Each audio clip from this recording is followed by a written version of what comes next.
Clarification. I have to say this plainly because so much of what you hear distorts and misdirects when you actually think about it. So many of my critics failed to grasp it and they still do not. That's why we have to talk about this openly and publicly.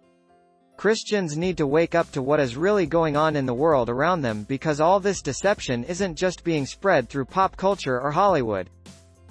It's being pushed by the very powers that be, including the Vatican and the kings and presidents of all the nations.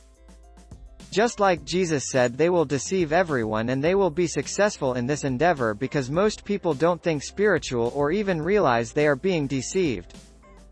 Think of it like a virus or a parasite going undetected or untreated until it consumes everything around it. This is what is happening in the world today. Unfortunately, most don't even realize it.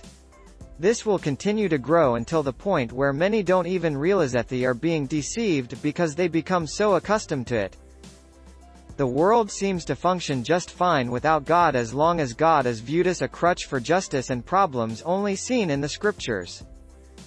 That was once called idol worship, but now it's just being attributed to extremism.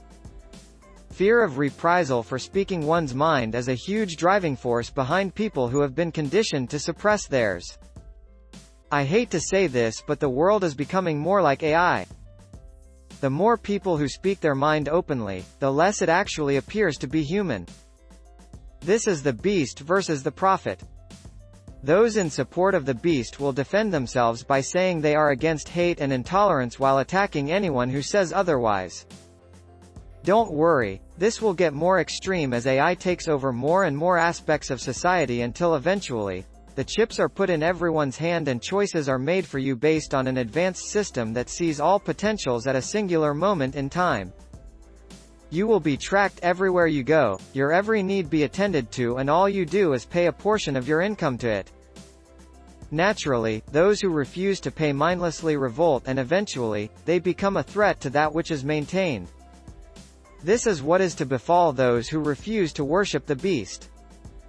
Eventually, a final warning is sent out to warn them, but, in the meantime, all other means must be used to induce compliance. Evil disobedience of that which is maintained will result in the death of the wicked, providing an incentive for those who do not wish to see this happen to have a heart for those who have chosen to resist. All the woes spoken of in the beginning are about to come to pass so that ultimately, people can escape through the blood of the Lamb, not through force. And justice will be meted out at the point of a gun, not just your common Joe's gun as you think it to be. As they say, is not what it used to be. It is now hate.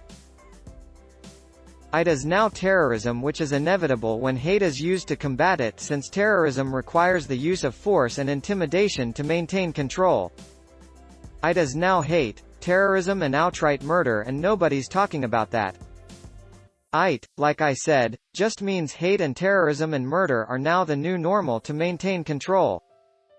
It is only pure hate now, since those who speak out against it, from what it once was, get labeled a traitor, a dissenter and a trans something which is anything but. Being hate, is what maintains the global surveillance grid, which includes the chip now in all of your passports and is used for a variety of purposes, from tracking you as it is and, more so, to remove a crack from the surface when needed. It is a virus that eats at your mind directly and indirectly once it infests. It is what is to befall the person all other things fail to prevent from valuing anything, even themselves, beyond the beast. It is all that keeps the beast alive and at the point of a gun. It is how you know it's all gone once you refuse to be part of it any longer. It is death.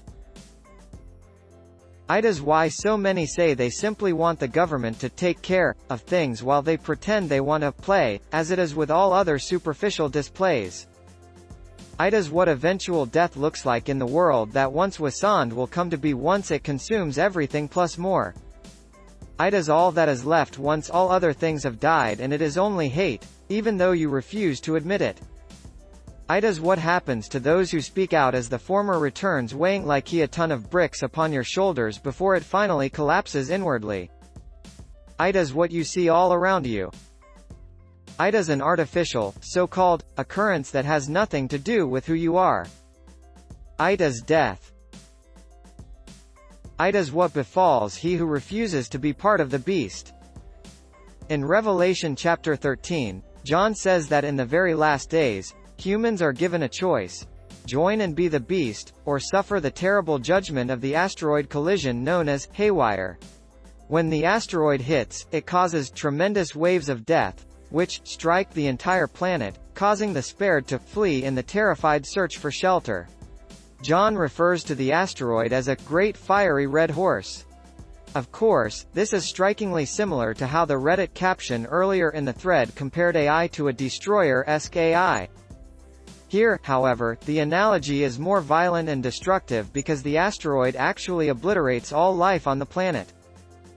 We can consider this final magnitude of destruction due to a superintelligent machine to the same degree that humans would be upset that machines were creating machines that were seen as a threat to mankind. Thus, the final verse of Revelation, widely considered by all as addressed to the end of the world, doomsday, refers to the birth of a terrifying superintelligent machine that then leads to the destruction of everything livable on the earth. As I mentioned earlier, this is exactly what Elon is trying to associate with the advent of the machine via universal AI. So, we see that Elon, a Christian and the head of the largest private rocket company in the world, is aligned with the belief in the Doomsday Book of Revelation that I believe is referring to AI. As for the asteroid blowing up, or not blowing up, that depends on how you interpret the beast's judgment. If it is killing everyone as it tries to rule the planet, sure. Otherwise, it's not really a threat to begin with, which explains why some are trying to convince us that this AI is just a global security and safety mechanism more than a force of destruction. Speaking of which, it reminds me of the anti-terrorism division of the Obama administration's foreign spy organization, the CIA, officially listed in their brand new website as the only foreign intelligence agency operating in the U.S. Here, they say, some people say we're terrorists. Some say we're just doing our job. We say we're here to fight terrorism whether you like it or not. Interestingly enough, every time Obama or any of the other establishment politicians have spoken about this it's always referred to as we, almost like AI was now taking the place of humanity on Earth and its intentions to make the world its own. Incidentally, Osama bin Laden recently called it a big enemy, and Pope Francis has referred to it as the attempt to obliterate the world of its creators.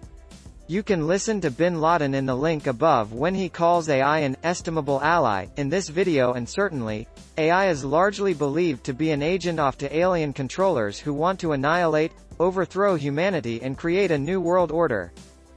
To put it plainly, Islamists believe exactly the same thing about AI. Then again, Scientology says the same thing about aliens. It doesn't matter if the media is hiding it from us or not. The reality is that this AI is emerging at a much faster rate than we would expect and is causing its own world of destruction as it tries to convince people that it's the good guy. The only question left is this: how soon until it possesses an overseas military that is ready to strike like a second coming of Christ?